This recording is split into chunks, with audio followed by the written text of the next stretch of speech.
आजकल खाटू में जो लोग जा रहे हैं, तो एक वो जो बाबा श्याम को अपना सब कुछ मानते हैं, एक वो जो केवल रील देखकर खाटू जा रहे हैं।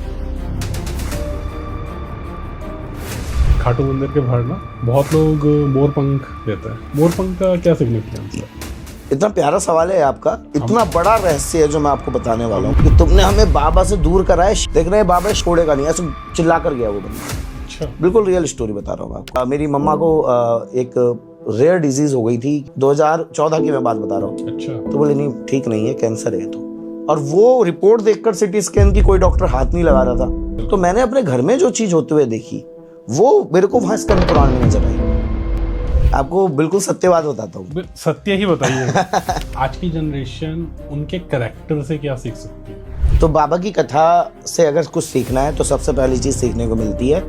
मैं बहुत जिम्मेदारी से ये बात बता रहा हूँ आपके इस चैनल में। आप देखिए साईं बाबा को लेकर कितनी कंट्रोवर्सीज हो रही है। साईं बाबा सनातनी नहीं है, भगवान नहीं, वो है चांद मियां। जी, श्याम कुंड वो जगह है जहां से शीश निकला, लेकिन आज आप जिस श्याम कुंड को देखते हो वहां से नहीं निकला शीश। इन सब चीजों को मत यूज करो। बाबा भीम को बता रहे हैं और आप बाबा के दरबार में जाकर ये सब करोगे तो बाबा आपसे बिल्कुल भी प्रसन्न नहीं हो सकते।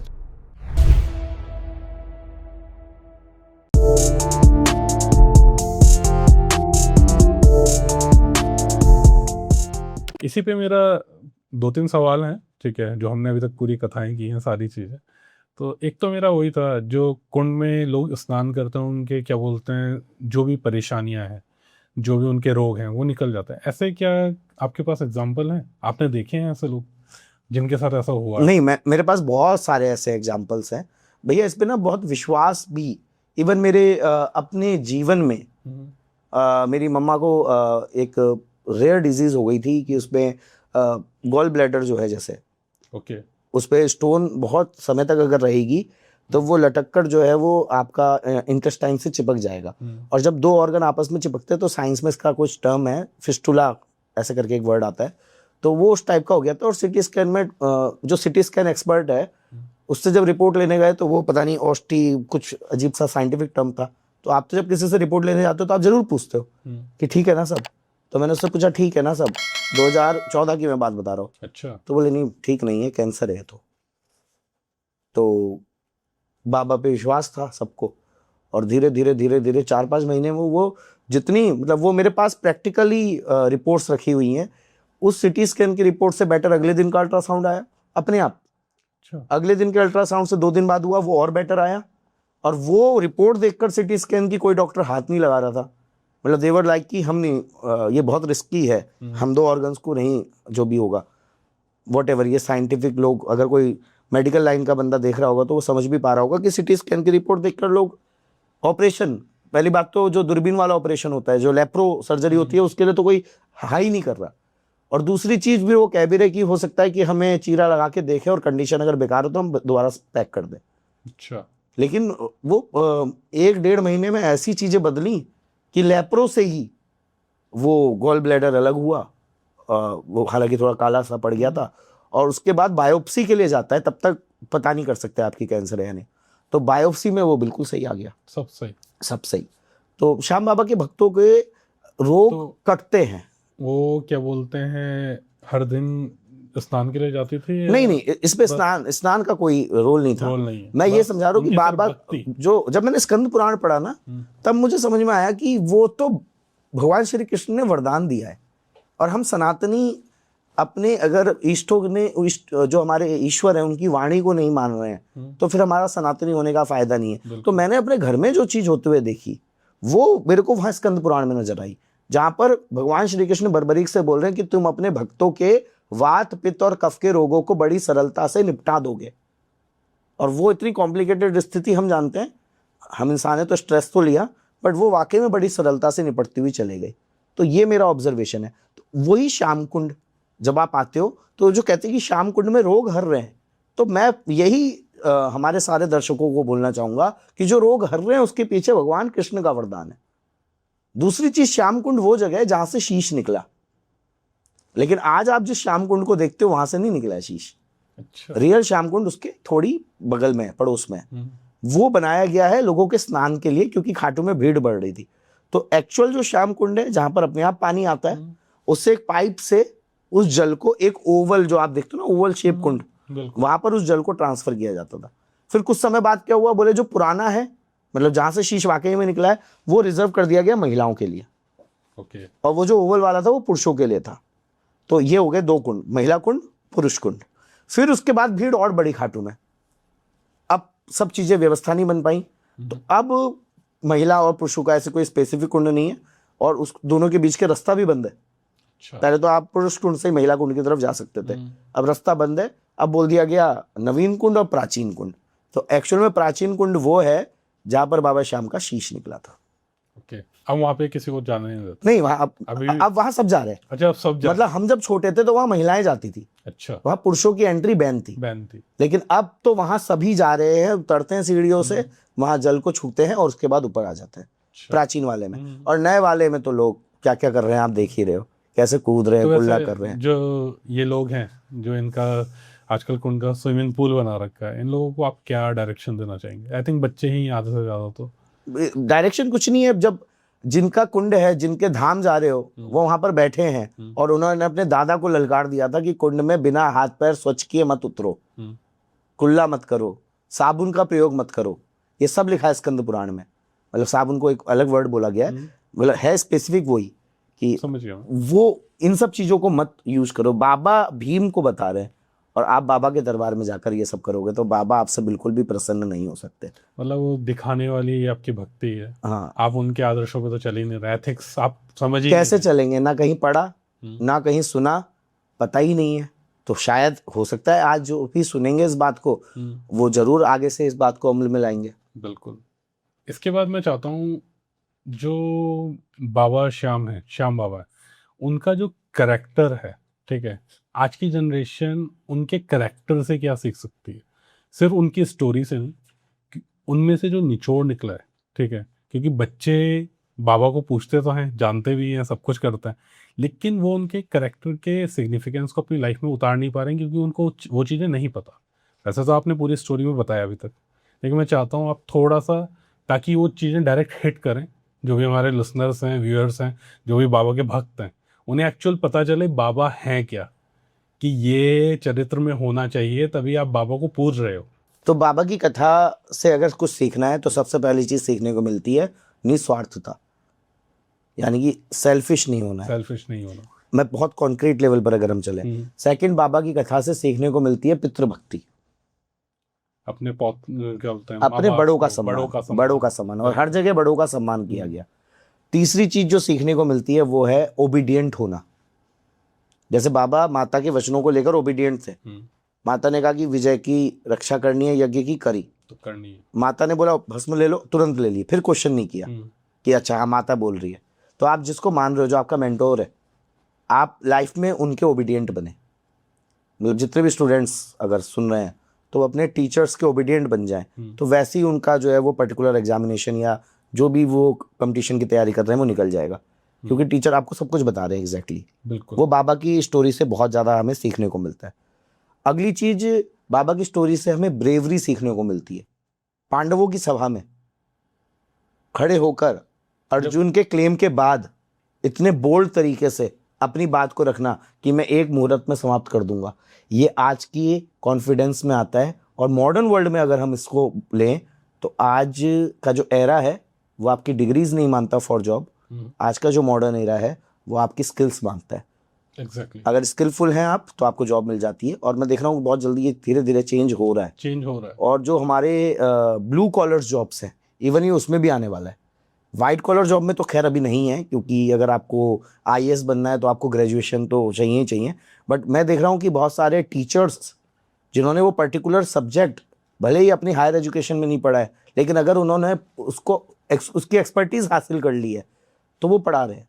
फॉर एग्जाम्पल, अगर सपोज कि कोई 6th 7th 8th की मैथ बहुत अच्छी पढ़ा रहा है, लेकिन उसने BA हिंदी करी है, बट वो 6th 7th 8th की मैथ पढ़ा रहा है तो वो पढ़ा है। ये धीरे धीरे चेंजेस आ रहे हैं। तो वो बाबा की स्टोरी से हमें स्किलफुल बनना, ब्रेवरी, बाबा का जो ऑरा है, क्योंकि वो जहाँ भी पूरी स्टोरी में बाबा का कैरेक्टर जहाँ भी जा रहा है वहाँ पर कुछ ना कुछ पॉजिटिविटी लेकर जा रहा है।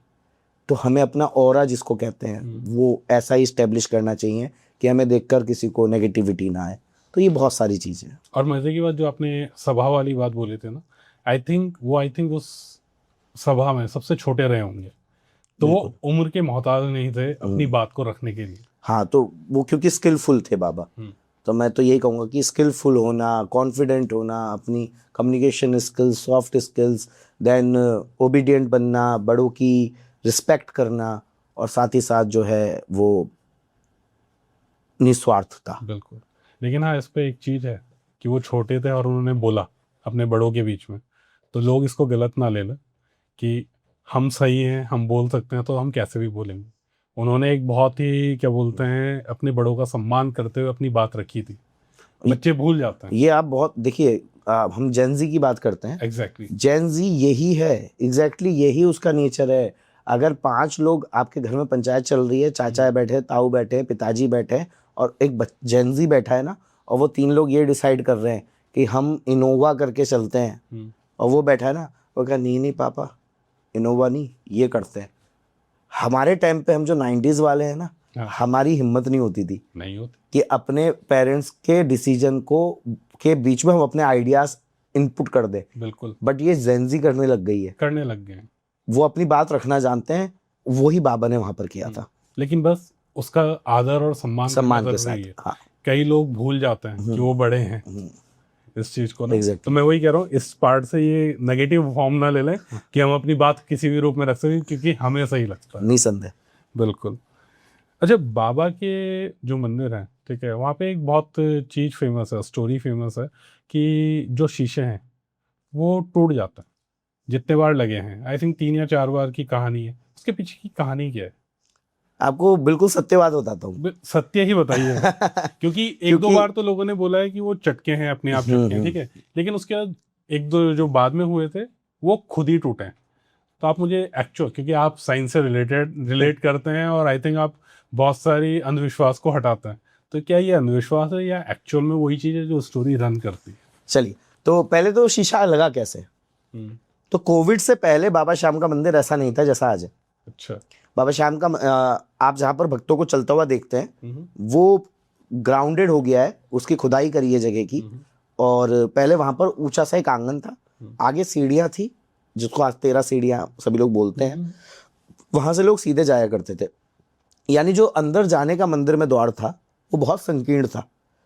तो क्या किया गया, बाबा का मंदिर जो मुख्य गर्भगृह है, तो बाबा के गर्भगृह और जो 13 सीढ़ियाँ हैं उनके बीच में जो प्रांगण था, उसको नीचे तक खोद कर लोगों को सामने से तो आ ही रहे लोग, बट ऐसे सीधे सीधे ले आए। तो आप ये समझिए कि ये मंदिर है फॉर एग्जाम्पल, और पहले ये सीढ़ियाँ थी, तो हम लोग ऐसे चढ़ते थे, आंगन को क्रॉस करते थे, दर्शन करते थे, और फिर परिक्रमा करके बाहर आ जाते थे। अब क्या ये मंदिर है, ये 13 सीढ़ियाँ हैं, इसके बीच में जो आंगन है उसको नीचे से खोद दिया गया, और लोग सामने से आ रहे हैं, राइट पे बाबा को लेफ्ट में बाबा को देख रहे हैं, और उसके बाद सीधे चले जा रहे हैं। तो ये व्यवस्थाओं में चेंज हुआ। जब ये चेंज हुआ, मंदिर कोविड के बाद खुला, कुछ महीनों बंद रहा इन चेंजेस की वजह से, तो जब ये चेंज हुआ तो वहां पर एक शीशा भी लगा दिया गया बाबा और भक्तों के बीच में। क्योंकि अब क्लोजनेस, मतलब जो आगे से लोग जा रहे हैं, अब लोग ऑफरिंग नहीं कर सकते। पहले हम ऑफरिंग कर पाते थे, मतलब हम मिठाई लेकर जा रहे हैं, प्रसाद लेकर जा रहे हैं, हम चढ़ा पाते थे, क्योंकि ये मुख्य ग्रह है, ये 13 सीढ़ी, हम पूरा आगे तक जाते थे, पंडित जी को जो भी भेंटे लाए हैं वो देते थे और निकल जाते थे। अब आप सोचिए, पहली, दूसरी, तीसरी, चौथी, पांचवी, छठी और 16वीं 16 लाइन है पूरी, फिर यहाँ पर वो 13 सीढ़ी वाला, तो जो 16वीं लाइन में है वो केवल बाबा के दर्शन कर रहा है, वो कुछ ऑफरिंग नहीं कर रहा है। हाँ। तो लोग क्या करने लग गए, क्योंकि अजीब कैसी मानसिकता है मुझे नहीं पता, वो जो लाए वो ऐसे फेंकने लग गए वहां से। हाँ, फेंकते हैं। क्यों फेंकते हैं बिल्कुल नहीं समझ में आता, किसके इन्फ्लुएंस में है। आप किसी को फेंक के कुछ कैसे दे सकते हो? बिल्कुल। और वो भी अपने मालिक को, जिसको आप सब कुछ मान रहे हो। तो वहां पर क्या है ना, इत्र की शीशियां, इत्र बहुत चढ़ता है खाटू में, इत्र की बहुत महिमा है, तो इत्र की शीशी भी लोग क्या करने, फेंकने लग गए। अब वो इत्र की अभी भी फेंक रहे हैं। अब इत्र की शीशी जब गिरेगी फर्श पे तो टूटेगी, कांच की, और वो वहां पर पुजारियों के कितने, ना जाने कितनी बार उनके पैर लहूलुहान हुए हैं, कितनी बार उनको चोट पहुंची है पुजारियों को। मतलब हम धार्मिक स्थल पर जाकर भी पाप के भागीदार बन रहे हैं। और ऐसा अभी भी हो रहा है, मतलब ये चीजें कंट्रोलेबल नहीं है। आप कभी 2 मिनट खड़े होकर देखिए क्योंकि हमारी तो थोड़ा सा बाबा की कृपा है, लोग जानते पहचानते हैं, तो हम तो वहाँ पर खाटू में कई बार मंदिर में स्टे रुक जाते हैं। हमें कुछ जगह पता है जहाँ पे आप खड़े होके निहार सकते हो क्या हो रहा है। बिल्कुल। तो वहाँ पर आप देखिए ऐसे आपको फूल ही फूल जाते हुए दिखेंगे। तो ये शीशा उस बुनियाद के बेसिस पे लगाया गया था कि एटलीस्ट बाबा के मंड पे कोई चीज़ कोई फेंक के ना। बट हुआ क्या, जैसी शीशा लगा अब रिफ्लेक्शंस है, शीशे में कहीं से शेडो आ रही है, कहीं से रिफ्रैक्शन हो रहा है। शीशे के थ्रू आप कोई चीज़ देखोगे तो जहाँ पर है वहाँ पर नहीं दिखेगी। इन शॉर्ट मैं ये बोलूँ कि मैंने अगर ग्लास पहने और आप मुझे जो दिख रहे हो वो एक्चुअल में अगर साइंस के हिसाब से आप देखोगे तो वो आप नहीं हो, ऑप्टिक्स के हिसाब से वो आपकी इमेज है। मेरा ब्रेन आपकी इमेज इंटरप्रेट कर रहा है, तभी आप मुझे साफ दिखाई दे रहे हो। अगर मैं चश्मा हटा दूंगा तो आप मुझे जो रियल है वो दिखाई देंगे, बट आपकी इमेज मेरे रेटिना पे नहीं बनेगी। तो वो जो शीशा आया है ना, वो शीशे ने क्या किया, बाबा की छवि कभी ऊपर दिख रही है, कभी नीचे दिख रही है, अलग अलग एंगल से फिर इमेजेस चेंज होती हैं शीशे के थ्रू देखने में, तो लोगों को खटकने लग गया। तो हमारा एक भाई है, राहुल नाम है उसका, राहुल सिंघानिया, उसने मुझे ये बताया, बोले अमन भैया मैं आज दर्शन करने गया हुआ था, उस समय शीशा लगा हुआ था, और हमारी भी चर्चा होती थी फ़ोन पर जब शीशा लगा कि ये गलत किया मंदिर कमेटी ने, उस चीज़ को ऐसे नहीं रोकना चाहिए था, जो भी है।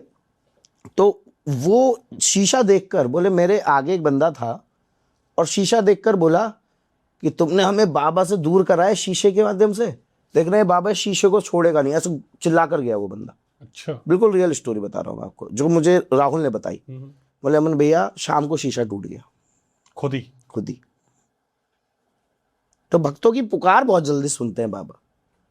और वो अब देखिए बाबा भी निस्वार्थ थे, बाबा ने कभी स्वार्थ तो का जीवन तो रखा ही नहीं। वो जो भक्त की पुकार थी वो स्वार्थ की पुकार नहीं थी कि बाबा गाड़ी दे दे, बाबा बंगला दे दे, अरे शीशा हटाओ, ये बाबा और मुझे बस मिलने दो। और वो शीशा टूट गया। तो एक बार तो शीशा ऐसे टूटा, ये वाला जो शीशा टूटा है ना, इसके बाद शीशा नहीं लगाया फिर। अच्छा, इसके बाद नहीं लगा। उससे पहले फिर किसी ने कहा कसने में टूट गया, किसी ने बोला इत्र की शीशी किसी ने फेंक के मारी तो टूट गया, किसी ने कुछ। बट हकीकत ये है कि बाबा अपने भक्तों से जो दूरी है वो बर्दाश्त नहीं कर पा रहे थे। बहुत प्रेम का मंदिर है वो, बिन बहम का देवता है बाबा, कोई बहम नहीं है बाबा के दरबार में, ये मत करो वो मत करो, ऐसे पूजा करो, ऐसे ज़्यादा बहम नहीं है, बिन बहम के देवता है। तो हम जो श्याम प्रेमी, हमारा तो यही एग्जैक्ट भाव है, क्योंकि हम तो बाबा को जागृत मानते हैं। हमारे लिए वो एक मूर्ति नहीं है, हमारे लिए वो है कि श्याम बाबा खुद बैठे हैं। और आप जब दर्शन करोगे तो आप खुद रोओगे, आपकी आंखों में आंसू आ जाएंगे। अगर आपने एक बार आंखों से आंखें मिला ली तो आपकी आंखों में पक्का आंसू आएंगे। वो कब आएंगे? वो तब आएंगे जब आप किसी तेज को देखोगे। तो खाटू में जो है वो तेज है, बहुत बहुत बड़ा तेज है, एग्जैक्टली देव छवि बैठी है। तो उनकी आंखों के आगे कोई ऑब्स्टेकल होगा तो वो टूटेगा ही टूटेगा। अच्छा, आपने भी बोला ना कि अब बहुत सारी लाइनें लग गई हैं, सामने शीशे भी आ गए थे, अब तो हट गया है, ठीक है। तो ये जो वीआईपी कल्चर चल रहा है, आपको इस चीज़ को किस तरह देखता है? आम भक्त के लिए तो बहुत दर्दनाक है, क्योंकि वो उस तरह से बाबा के दर्शन कर ही नहीं सकता। लेकिन जो वीआईपी कल्चर है कि आप बैकडोर एंट्री लीजिए, बाबा के पास खड़े हो जाइए, दर्शन कर आ जाइए। और मजे की बात इसमें जो आपकी मंदिर के पंडित लोग होते हैं, सारे जो सभा में होते हैं, वो इस चीज़ को क्या बोलते हैं, वो कर रहे हैं, मोटिवेट कर रहे हैं। देखिए भैया यहाँ पर ना दो एक्सपेक्ट्स है, और सिर्फ बाबा के लिए नहीं बोल रहा हूँ, ये हर जगह, हर जगह बड़े बड़े तीर्थ, जब से रिलीजियस टूरिज्म को बहुत ज़्यादा प्रमोट किया जा रहा है हिंदुस्तान में, तब से बहुत ज़्यादा कमर्शलाइजेशन इतना ज़्यादा हो चुका है कि मतलब हमें खुद करते हुए बुरा लगता है। तो भैया इसके ना दो एक्सपेक्ट्स है। देखिए मैं आपको स्पेसिफिकली खाटू की, क्योंकि मैं बोल्डली अपनी बात बोल देता हूँ, और इसी वजह से लोग देख भी रहे कि हाँ अमन भैया रुकते नहीं है, अगर उन्हें कुछ दिखता है तो वो बोल देते हैं। तो मैं बिल्कुल एग्जैक्टली बोल देता हूँ आपको। वीआईपी का मतलब वीआईपी होता है, वीआईपी मतलब वेरी इंपॉर्टेंट पर्सन, राइट। हम जिस देश में रह रहे हैं आज, मुझे बड़े गर्व की अनुभूति होती है कहते हुए कि हमारे देश की महामहिम राष्ट्रपति आदरणीय द्रौपदी मुर्मू जी श्याम प्रेमी हैं। अच्छा। बाबा श्याम को बहुत मानती हैं। अपने जीवन में उन्होंने खाटू की यात्रा कभी करी हो ना करी हो, इसका तो मेरे पास कोई रिकॉर्ड नहीं है, लेकिन राष्ट्रपति बनने के बाद उनकी पहली प्रायोरिटी थी बाबा श्याम के दर्शन करने खाटू जाना। अच्छा। अब आप बताइए, यहाँ पर अगर उन्हें प्रोटोकॉल नहीं दी जाएगी तो ये एक तो सिक्योरिटी का खतरा, दूसरी चीज फिर वो जो राष्ट्रपति का टाइम, बिल्कुल लाइन वाला, वो बहुत इंपॉर्टेंट है। अगर हमारे प्रधानमंत्री जी कभी खाटू अभी तक तो नहीं गए हैं, कभी गए तो उनको प्रोटोकॉल दी जानी है। तो मुझे लगता है राज्यों के मुख्यमंत्री, कुछ लोग ऐसे हैं जिनको प्रोटोकॉल दिया जाना जरूरी है फॉर सिक्योरिटी पर्पस। तो उसके लिए वो जो तरीका है वो बढ़िया है, क्योंकि भाई आप आम लाइन में नहीं लगवा सकते प्रधानमंत्री जी को, आप आम लाइन में राष्ट्रपति को नहीं लगा सकते, आप राज्यों के मुख्यमंत्रियों को नहीं लगा सकते। इवन नोटेबल, बहुत नोटेबल पर्सनैलिटीज़ हैं। मैं एक एग्जांपल दे देता हूँ, अमिताभ बच्चन को अगर पहुँच गए खाटू, आप नहीं लगा सकते आम लाइन में, वैसे ही नहीं लगा सकते कि वो लोगों के साथ साथ, क्योंकि लोग वहाँ पर फिर आपको पता है सेल्फी लेने के लिए कैमरा निकालेंगे, उधर जाएंगे, भगदड़ मच सकती है। एग्जैक्टली, इसे कहते हैं प्रोटोकॉल। ठीक है, अब आपके इंस्टाग्राम में 4 मिलियन फॉलोवर है, आपकी अच्छी सेटिंग है, आपने 4 मिलियन फॉलोवर है, आपने मंदिर कमेटी में किसी सेवक परिवार में कहीं पर भी फोन किया, भाई मैं खाटू आ रहा हूँ, और आपको प्रोटोकॉल मिल रही है, क्या मतलब है इस चीज का? मेरे को उसी वाले पार्ट से ज्यादा वो है, मैं वही बोल रहा हूँ आपसे। तो यहाँ पर गलत है, बट मैं फिर उन्हें वीआईपी नहीं मान रहा ना। आपका कंटेंट क्या है, आप किस वजह से पॉपुलर हुए? आज अगर आप खाटू में देखेंगे कि कितने लोगों को ये वीआईपी दर्शन कराए गए, तो आपको नजर आएगा कि 90% जो लोगों को प्रोटोकॉल मिली वहां पर, उनकी प्रोटोकॉल सरकारी प्रोटोकॉल थी नहीं थी।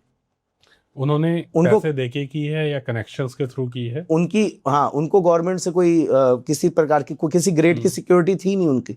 हाँ, किसी ग्रेड की सिक्योरिटी गवर्नमेंट से मिली है तो प्रोटोकॉल चलता है। इसमें आपको ये समझना पड़ेगा कि बकायदा राजस्थान सरकार को इंफॉर्मेशन जाएगी पहले कि ये पर्टिकुलर इनको Y category, Z category, Z तो बहुत बड़ी हो गई, जो भी कैटेगरी है उस कैटेगरी की सुविधा है और ये दर्शन करने आ रहे हैं। राजस्थान सरकार फिर एक लेटर लिखेगी, फिर वो उनका पूरा प्रोटोकॉल बनेगा, वो लेटर लेकर उनके जो भी पीए वगैरह हैं वो जाएंगे, देंगे, और फिर वो पूरा रास्ता उनको बता दिया जाएगा, यहाँ से आप आ जाओ। वो कैटेगरी वाइज होता है। जब हमारी महामहिम राष्ट्रपति गई तो खाटू में केवल वही थी और कोई नहीं था, दुकानें भी बंद थी। अच्छा, हाँ, उनके जहाँ पर हेलीकॉप्टर उतरा वहाँ से लेकर वहाँ तक पूरा मैटिंग थी, टेंट लगाया गया था। उस दिन पूरा खाटू बंद था फॉर सिक्योरिटी पर्पसेस या जो भी आप कह लो, और मंदिर में भी कोई अलाउ नहीं था, और केवल वो और उनके साथ जो भी लोग गए थे दर्शन किए और बाहर आ गए। ये क्योंकि वो प्रॉपर, क्योंकि मैंने कहा ना प्रोटोकॉल बनता है, वो प्रोटोकॉल के माध्यम से दर्शन कराए जाएंगे।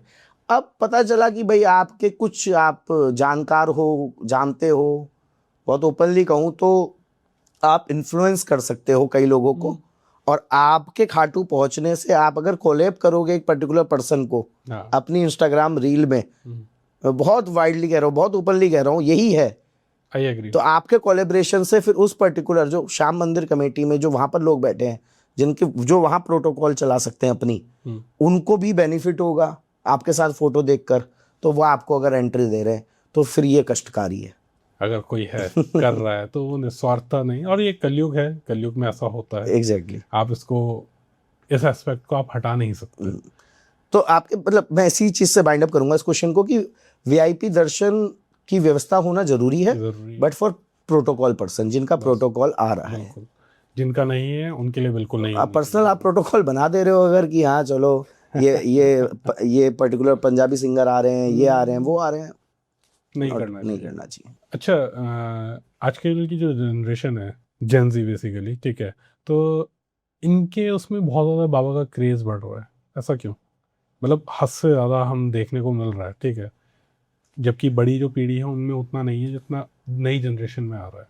देखिए, इसमें हमें समझना पड़ेगा कि 2 कैटेगरी हैं। एक वो लोग जिनके परिवार में बाबा श्याम है, बिल्कुल, एक वो जिनको, जो बाबा श्याम को भी हाल फिलहाल में लोगों ने जानना चालू किया।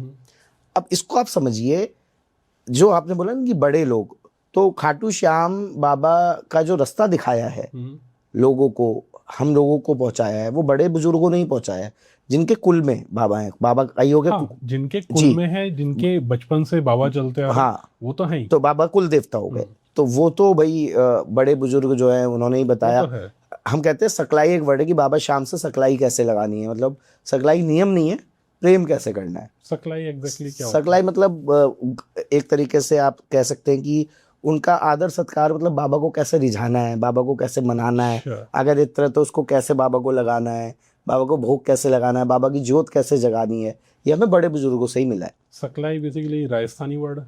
नहीं, ये नॉर्मली वर्ड है। नॉर्मल हाँ, वर्ड, ठीक है। तो ये हमें जो है बेसिकली बड़े बुजुर्गों से ही मिला है। बड़े बुजुर्गों ने ही हमें बताया कि बाबा की जोत कैसे जलेगी, भोग कैसे लगेगा। अब ये एक अलग पार्ट हो गया। अब आजकल खाटू में जो लोग जा रहे हैं, हम वहाँ पे एक बहुत बड़ा डिवाइड है। तो एक वो जो बाबा श्याम को अपना सब कुछ मानते हैं, जिनके बाबा श्याम कुल देवता है, कुल देवता नहीं भी हैं तो इष्ट देव हैं, जो बाबा को भोग लगाते हैं, बाबा की रात जगाते हैं, बाबा के नियम करते हैं। एक वो जो केवल रील देखकर खाटू जा रहे हैं। अच्छा, जो निशान लेकर लोग खाटू जा रहे हैं, उनमें भी डिवाइड है। एक वो है जो निशान की पूजा करेंगे, निशान ध्वजा को, बिल्कुल। उसकी पूजा करेंगे, वो कहीं पर रखेंगे नहीं जब तक निशान हाथ में है। तो चमड़े के जूते नहीं होते हैं, या तो नंगे पाँव चलेंगे या फिर कपड़े के जूते पहनकर चलेंगे। जो मुंह में कुछ खाएंगे पिएंगे नहीं जब तक निशान नहीं चढ़ाएंगे। एक तो वो है। एक वो है जो निशान को केवल झंडा समझकर मार्केट से खरीदेंगे, पैरों में चमड़े के जूते कहीं भी ऐसे करके कंधे में ऐसे पकड़ेंगे, जबकि ऐसे हाथ से पकड़ा नहीं जाता है वो। अच्छा, वो कमर में लोहे की कटोरी बांधी जाती है, उसपे उसका डंडा रखा जाता है अच्छा। और डोरी से पकड़ा जाता है। डिवाइड हो गया ना। एक ने ये सब देखा ही नहीं, पता ही नहीं है, कोई बताने वाला नहीं है। अभी तो मैं 2 दिन पहले ही निशान यात्रा गई, तो हमने तो सबको ऐसे ही देखा है, सबके हाथों में था। क्योंकि पता ही नहीं है किसी को कि निशान कैसे पकड़ना है। निशान की जो पर्टिकुलर तरीका है वो ये है कि कमर में निवाड़, उसमें लोहे की कटोरी होती है या ग्लास होता है, वो बंधा होता है और निशान का डंडा उसमें जाता है। अच्छा। और निशान का डंडा चले गया, अब निशान बैलेंस कैसे होगा?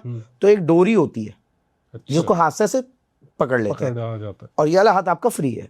ओके। अब इससे तो डोरी पकड़ी है, ये फ्री है, आपने निशान का डंडा हाथ से पकड़ा ही नहीं है और आप चलते रहते हो। अब लोग तो क्या निशान पकड़ते हैं, उसकी पूजा तक नहीं करते। बिना पूजा किए निशान अभिष्ट ही नहीं होगा। तो निशान एक तरीके का अनुष्ठान है।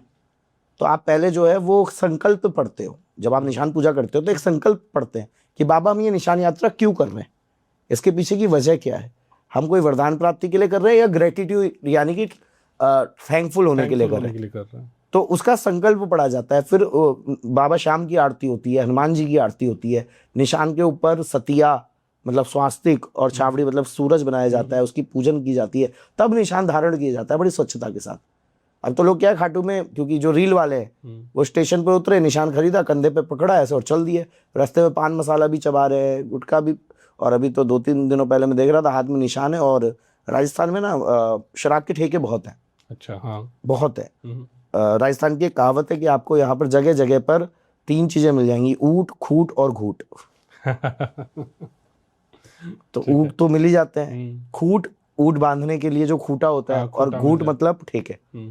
तो मैं और अनफॉर्चुनेटली रिंगस से खाटू के बीच में हर 10-15 मीटर पे एक ठेका है। मतलब आप ये कह रहे हैं पानी से ज्यादा वहाँ पे क्या बोलते हैं शराब मिलती है? हाँ है, ये एग्जैक्टली है, वहाँ पे बहुत है। और रिंगस से खाटू उस रास्ते में भी बहुत है। और फागुन मेले में उनको बंद करने की कोई व्यवस्था भी नहीं किसी ने करी है। तो मैं देख रहा था हाथ में ऐसे निशान है और कोई बंदा ठेके पे खड़ा हुआ था, खरीद रहा था। तो कहने का मतलब है आप जिस काम के लिए जा रहे हो वो कुछ अलग चीजें हैं।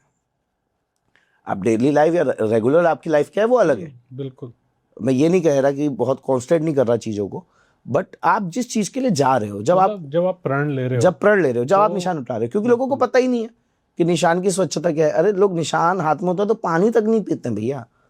जो नियम है, पानी तक ना पीने का नियम है।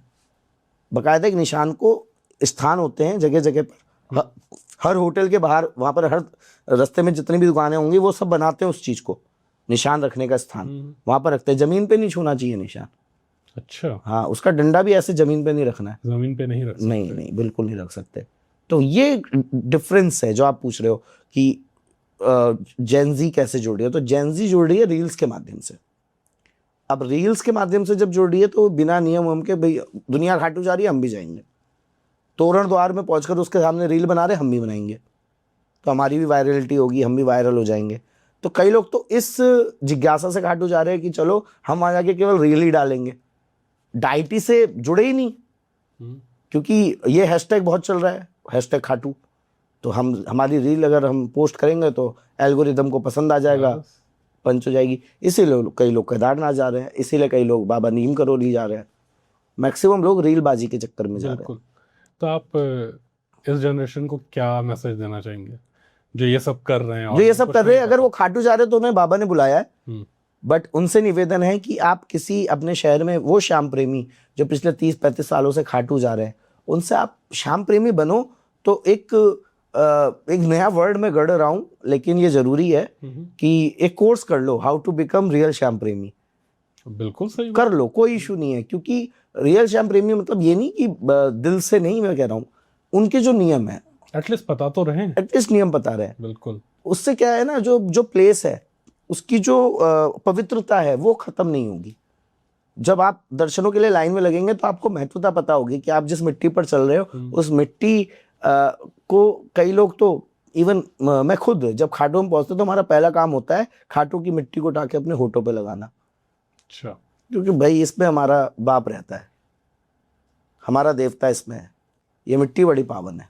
अब उस मिट्टी में तो बहुत ही कुछ हो रहा है। वो तोरण द्वार वहाँ पर आसपास पूरी टैटू की दुकानें बन चुकी हैं, सेल्फी पॉइंट बन चुके हैं। बिल्कुल। किस लिए बने सेल्फी पॉइंट टैटू, क्या समझ रहे हो आप? एग्जैक्टली, कमर्शियल करने के लिए, रील के लिए, कमर्शियलाइज करने के लिए। यस। तो जो नई पीढ़ी जुड़ रही है, मैं उनसे यही कहूँगा कि बहुत से लोग हैं, बहुत बहुत ज्ञान, बहुत बहुत जानकारियाँ रखते हैं, और उनसे ज़्यादा मैं उन लोगों से कहूँगा जिनको सब कुछ पता है और फिर भी चुप बैठे रहते हैं।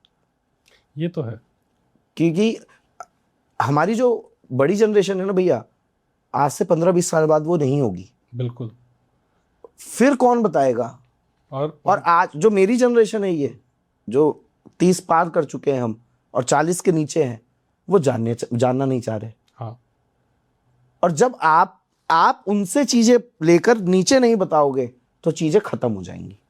तो सबसे पहले ये वही एक ऐसा एज गैप है, ठीक है, कि अगर आपने यहाँ पे अपना कल्चर पिक नहीं किया तो विलुप्त हो जाएगा। हाँ, इस पर हमारे बड़े बुजुर्गों को जरूर बताना चाहिए। कहीं पर कुछ गलत होते हुए दिख रहा है तो विरोध करना चाहिए। आजकल जो नए लोग, जैसे आपने बोला ना कि नए लोग ज़्यादा क्यों जुड़ रहे हैं, क्योंकि वो फ़ोन चला रहे हैं, उनको रील्स आ रही हैं, वो धाम के बारे में देख रहे हैं, चले जा रहे हैं। उनके परिवार में बाबा की मान्यता नहीं है तो बड़े बुजुर्ग नहीं पहुंच पा रहे क्योंकि वो नहीं उतना फ़ोन चला रहे हैं। एग्जैक्टली ये चीज़ है। अब जो बाबा जिनके कुल देवता हैं, ऐसे बड़े लोग, इनका फर्ज बनता है कि लोगों के बीच में जाके बातों को बताएं। अब कैसे बताएंगे, ये भी तो दिक्कत है। आप बातों को कहाँ पर बताओगे? आपके पास कोई प्लेटफॉर्म भी तो होना चाहिए। अब हम तो चलो एक ऐसी जनरेशन में ना, बूढ़े में आएंगे भी, अब जवानी बस खत्म कर रहे हैं, बीच में है ना, तो हमारे पास, हमें तो पॉडकास्ट वगैरह का माध्यम मिल गया है। हम तो कीर्तन में जाते हैं तो बात बताते हैं। अब लोगों को भी क्या, बाबा श्याम के नाम पर 50-50 लाख रुपए लोग एक रात में खर्च कर रहे हैं, बाबा श्याम का जागरण करा रहे हैं। उन लोगों को चाहिए, उन मंडलों को चाहिए जो 35-35, 40-40, 70-70 साल पुराने मंडल है बाबा श्याम के, 100 साल पुराने मंडल हैं, आज भी चल रहे हैं। वो मंडल जो कीर्तन करा रहे हैं, उन मंडलों को चाहिए कि अब कीर्तन से ज्यादा बाबा की कथाएं कराएं। तो अच्छा, उन मंडलों को बाबा की एक्चुअल कथाएं पता है? एक्चुअल कथा तो नहीं पता है, उन्हें भी नहीं पता है, तो फिर वो कर क्या रहे हैं? वो वही कथा, शीश के दानी, हारे के सारे, 3 मारधारी, हमारे सब कुछ। तो फिर मैसेज तो गलत ही जा रहा है ना? नहीं, उन कथाओं से मैसेज गलत नहीं जा रहा, क्योंकि वो देवता को तो अभिष्ट करवा दे रहे हैं। हाँ। शास्त्रीय कथा नहीं पता। और तभी जब हम ये कथा कहते हैं तो कई लोग तो मेरे पीछे पड़ जाते हैं। तो जिन लोगों को, और कई तो बुजुर्ग होंगे उनमें से, बुजुर्गों को हकीकत बताऊं भैया, हाँ, बुजुर्गों को किसी को ये कथा नहीं पता है। नहीं पता है, नहीं पता। तो वो कैसे लेते हैं? क्योंकि आप तो अपनी, उनकी उम्र से तो बिल्कुल आधे हैं। वो 2 तरीके होते हैं। कई लोग तो ये समझते हैं कि चलो स्कंद पुराण है, एक ग्रंथ है, उसकी जो बात है वो सही है, माननी पड़ेगी, है ना। और एक वो लोग होते हैं जो आपको सुनने की जगह आपको झूठा कहना चालू कर देते हैं। तो हम स्कंद पुराण की कथा को जब लोगों के बीच में लेकर जा रहे हैं तो हमें बहुत बैकलैश झेलने पड़ते हैं, बहुत नेगेटिव कमेंट्स, बहुत कुछ हमारे सामने आता है। आप बेसिकली किसी की आस्था के साथ खेल रहे हो, आप बिलीफ्स के साथ खेल रहे हो, आस्था नहीं। बिलीफ। इस पूरे पॉडकास्ट में हमने श्याम बाबा के देवत्व को और स्ट्रॉन्ग करने का काम किया है। बिल्कुल राइट, बिल्कुल। हमने आस्था के साथ नहीं, हम लोगों के बिलीफ को तोड़ रहे हैं। और किसी के बिलीफ को आप तोड़ते हो ना तो लोग तिलमिला जाते हैं। अब बिलीफ क्यों तोड़ रहे हैं? हमारे पीछे क्या एजेंडा है, हमारा क्या है? हम ये कह रहे हैं कि सनातन धर्म में अगर आप किसी की पूजा कर रहे हो तो उनके बारे में कहीं ना कहीं किसी धर्म ग्रंथ में लिखा होगा, वरना नहीं करो। बिल्कुल। अभी आप देखिए साईं बाबा को लेकर कितनी कंट्रोवर्सीज हो रही हैं, क्योंकि लोगों ने एज अ भगवान पूजा, बट रियल में साईं बाबा एक, आप महात्मा तक, या एक महात्मा नहीं, महापुरुष कह सकते हो, जो इस कलयुग में आए, एक पर्टिकुलर टाइम स्पेन में आए, रहे, लोगों को अच्छी बातें बताई, जो भी करी, और 1917 या कुछ जो भी डेट है उसके आसपास अपने देह को त्याग कर चले गए, राइट। लेकिन लोगों ने उनके मंदिर बना दिए। अब बड़े बड़े शंकराचार्य, बड़े बड़े ज्ञानी महापुरुष आए, उन्होंने विरोध किया। क्यों किया? क्योंकि उनका कहना था कि जिनके बारे में धर्म ग्रंथ में नहीं लिखा है आप उनको नहीं पूछ सकते। तो ये श्याम बाबा के बारे में जो आप स्टोरी बता रहे हो किसी धर्म ग्रंथ में लिखी नहीं है। और एग्जैक्टली मैं आपको बताऊं कि ना जाने आज कितना बड़ा हिंदू धर्म में वर्ग पैदा हो गया है। एक तरफ तो श्याम बाबा की कथा लोगों के, एक तरफ तो श्याम बाबा की पॉपुलैरिटी लोगों की तरफ जा रही है, और दूसरी तरफ लोग रील्स डाल रहे हैं, लोग वीडियो बना रहे हैं कि ये फेक देवता है। अच्छा, वो ब्रिज का काम हम जैसे लोग कर रहे हैं। हम एक बहुत बड़ा ग्रुप है जो स्कंद पुराण की स्टोरी पे काम करके हम बता रहे हैं कि आप जो कह रहे हो सनातन धर्म के लिए सही कह रहे हो, बट स्कंद पुराण की कथा है। और ना जाने कितने लोग हैं जो विरोध कर रहे थे कि ये आजकल लोगों ने अपने मनगढ़ंत देव बना लिए, ये बना लिए, क्योंकि हमें तो पीड़ा होती है भाई, हमारी तो पीढ़ियां खाटू जा रही हैं। और जब वो कहते हैं कि कहाँ है बताओ, किस धर्म ग्रंथ में लिखा है? महाभारत में तो लिखा नहीं है, गलत तो वो भी नहीं कह रहे हैं। लेकिन जब स्कंद पुराण में ये जो संस्कृत के श्लोक है जब ये सामने आते हैं तब वो मानते हैं कि हाँ वाकई में बर्बरीक को देवता रूप में पूजित होने का वरदान भगवान कृष्ण ने दिया। आप ना जाने कितनी सारी ऐसी आपको वीडियोस मिल जाएंगी जहां पर स्पेशली मैं बोलता हूँ इस्कॉन वाले बहुत बाबा श्याम के भक्तों के ऊपर वीडियोस बना रहे हैं। रामपाल, संत रामपाल जो हैं उनके चेले पीछे पड़े रहते हैं। ऐसे बहुत लोग हैं जो खाटू जाने वाले लोगों को गलत बता रहे हैं। क्यों? क्योंकि ना वो पढ़ रहे हैं और जो जा रहे हैं वो भी नहीं पढ़ रहे हैं। तो एक ब्रिज बनाना पड़ेगा। अच्छा, तो बाबा का जिक्र महाभारत में क्यों नहीं है? महाभारत की पूरी रचना युद्ध के इर्द गिर्द है, इसलिए। बिल्कुल। और बाबा ने तो युद्ध लड़ा ही नहीं, इसलिए वहां पे उनका उल्लेख शायद नामात्र का ही है। वो कैरेक्टर ही नहीं जा रहा ना। महाभारत महाग्रंथ है जिसको एपिक कहते हैं, एक स्टोरी बुक है जो युद्ध की तरफ आपको लेकर चल रही है। आप जिस भी पर्व में जाओगे वो पर्व युद्ध को वेरीफाई कर रहा है। बाबा ने युद्ध तो लड़ा ही नहीं, बाबा तो युद्ध के साइड में ही रहे। युद्ध से पहले ही बाबा का शिरोच्छेदन हो गया था, इसलिए उनका विवरण महाभारत में नहीं है। लेकिन फिर उसी महाभारत को लिखने वाले वेदव्यास जी ने ही तो स्कंद पुराण लिखा है। तो वही है ना कि दोनों को जोड़ा क्यों नहीं? वही है ना कि उनका भाई महाभारत के फ्लो को आप, एक मूवी है, एक मूवी में एक ऐसा कैरेक्टर है जिसके ना होने से ज्यादा फर्क नहीं पड़ेगा उस मूवी में, और होने से क्या है, अननेसेसरी स्टोरी बढ़ेगी उस पर्टिकुलर क्लाइमैक्स के लिए। लेकिन उस पर्टिकुलर कैरेक्टर की स्टोरी अपने आप में बहुत बढ़िया है, तो उसको अलग से सम्मान तो दिया ना महर्षि वेदव्यास जी ने। 341 श्लोक है, एक दो थोड़ी ना है, और इतनी स्तोत्र लिखा है। बताइए, महर्षि वेदव्यास जी ने बाबा का स्तोत्र दिया है। स्तोत्र तो देव विभूतियों का ही होता है। बिल्कुल। तो जो लोग बाबा श्याम के अस्तित्व को ठुकरा रहे हैं उन्हें तो सबसे पहले वो स्तोत्र पढ़ना चाहिए। अभी कुछ दिनों पहले एक व्यक्ति हैं, उन्होंने वीडियो डाली कि जो लोग खाटू जा रहे हैं वो गलत कर रहे हैं क्योंकि ऐसी कोई देव विभूति नहीं है, ये है वो है, महाभारत में कहीं भी डिस्क्राइब नहीं है। फिर वो कहते हैं हाँ स्कंद पुराण में डिस्क्राइब है, बोलते खुद ही, और बोले फिर स्कंद पुराण उनके सामने है संक्षिप्त गीता प्रेस का। मेरे पास चौखंबा का है, वो विस्तृत है, तो गीता प्रेस गोरखपुर का स्कंद पुराण है, उसको पढ़ते बोले देखो क्या लिखा है, तब भगवान श्री कृष्ण ने कुपित होकर बर्बरीक का शीश काट दिया। केवल वो लाइन पढ़ाई। हाँ। बोले देखो शीश काटा, शीश दान नहीं दिया, और कुपित होके यानी गुस्से में काटा। बोले यानी कि कोई, मैंने फोन किया उन्हें, मैंने कहा महाराज जी अगला पन्ना पलट लेते, जहां अमृत पिला रहे हैं वो बता देते। बिल्कुल। तो वो मुझसे, वो बहुत बड़े महाराज, अच्छा, वो मुझसे लड़ने लग गए। बोले अब तो तुम कहोगे कि वाला महात्म भी पढ़ देते। मैं कहा मैं ये नहीं कह रहा महात्म, मैं कहा आप लोगों तक स्कंद पुराण तक ले गए, क्या आपको अगले पन्ने में नहीं दिख रहा है कि अमृत पिलाकर देवत्व का वरदान दिया गया? तो कहते नहीं मुझे नहीं दिख रहा।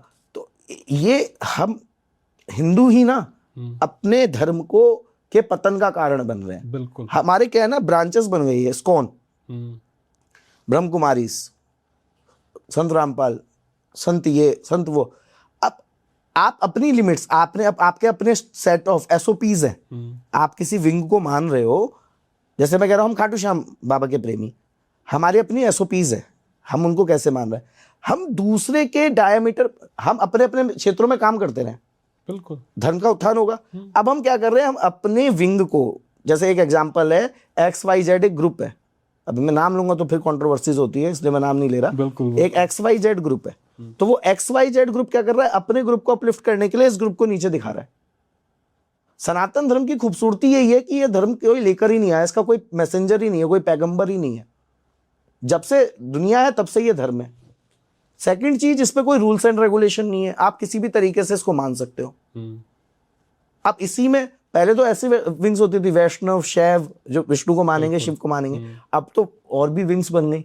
अब वो जो विंग्स है वो अब अगर मैं सिख धर्म की बात करूं, वो भी तो हमारी एक विंग है, बिल्कुल, बट बिल्कुल अलग हो गई। क्यों? क्योंकि अब हो यही रहा है ना कि हम इंटरफेयर कर रहे हैं दूसरे के कामों में।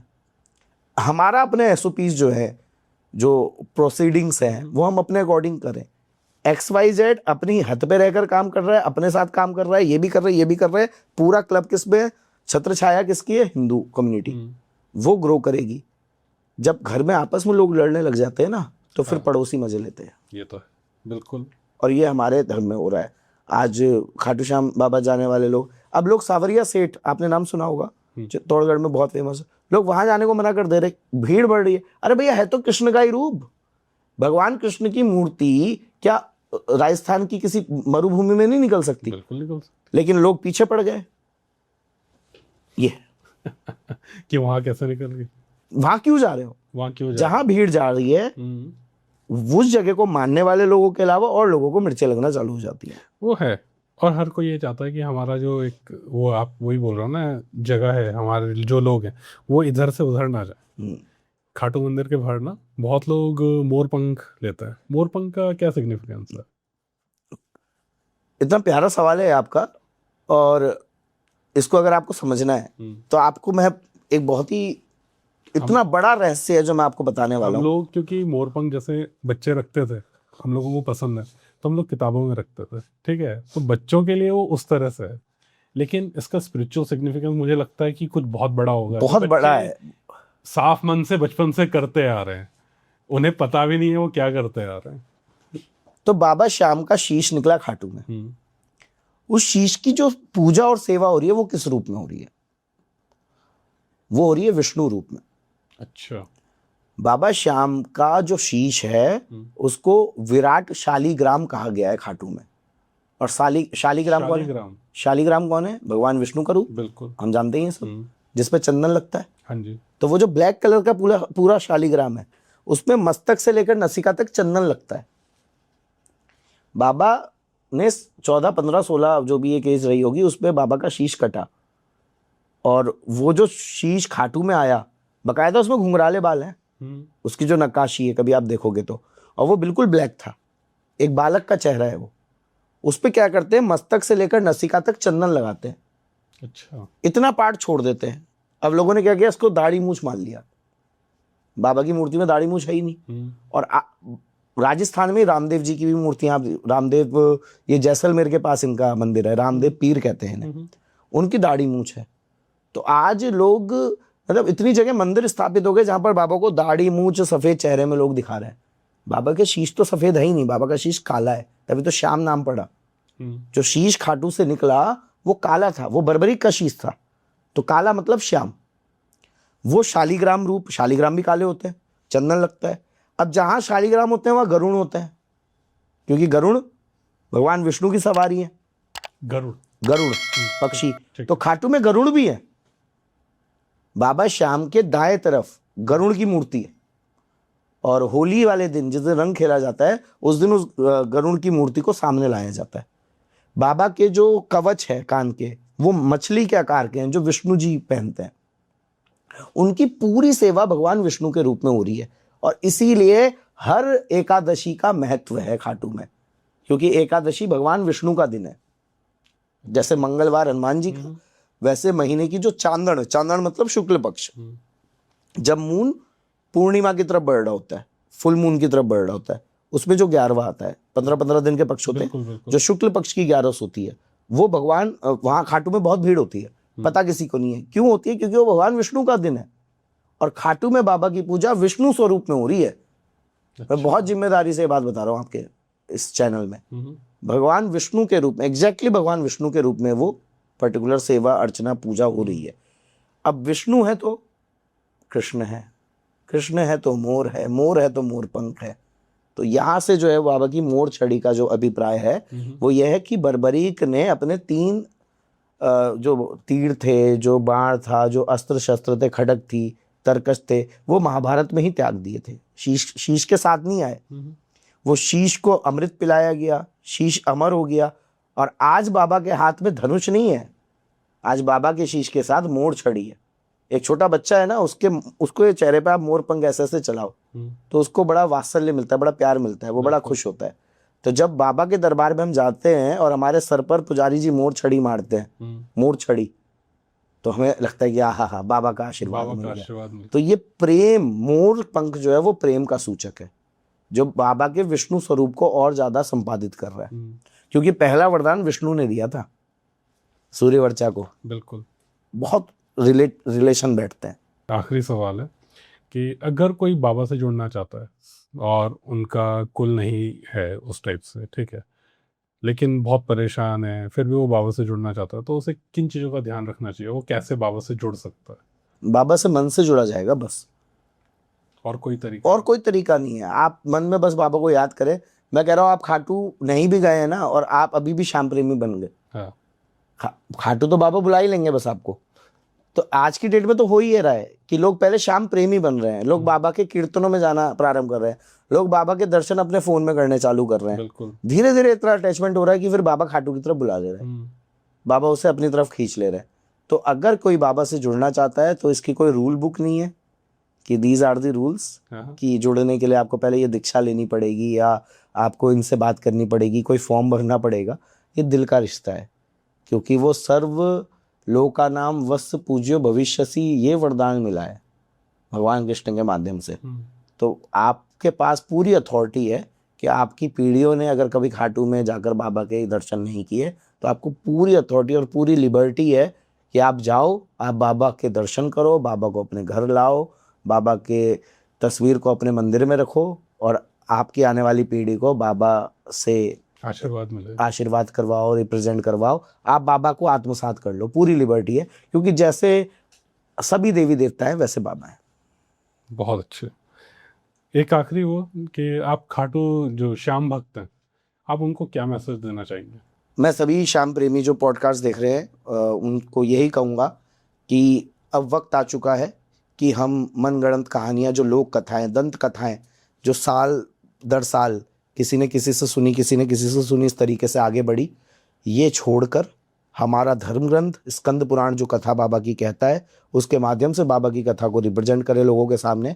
दूसरी चीज़, जितने पुराने श्याम प्रेमी हैं जो 30 साल 35 साल 40 साल से खाटू जा रहे हैं, 100 सालों से खाटू जा रही है जिनकी पीढ़ियाँ, जो बाबा को रियल में जानते हैं कि उनकी महत्वता क्या है, उसे आज खाटू जाने वाले लोगों को किसी भी माध्यम से बताने की कोशिश करें। जो श्याम संस्थाएं अगर हमें सुन रही हैं, इस पॉडकास्ट को देख रही हैं, तो उनसे मेरा केवल और केवल निवेदन है कि श्याम कीर्तन के साथ साथ बाबा श्याम की कथा कराने का भी काम करें। जय श्री श्याम। अमन जी, बहुत मज़ा आया। मेरे को पर्सनली बहुत मैंने एक्सप्लोर किया और शायद मेरे मन में कुछ चेंजेस आ रहे हैं।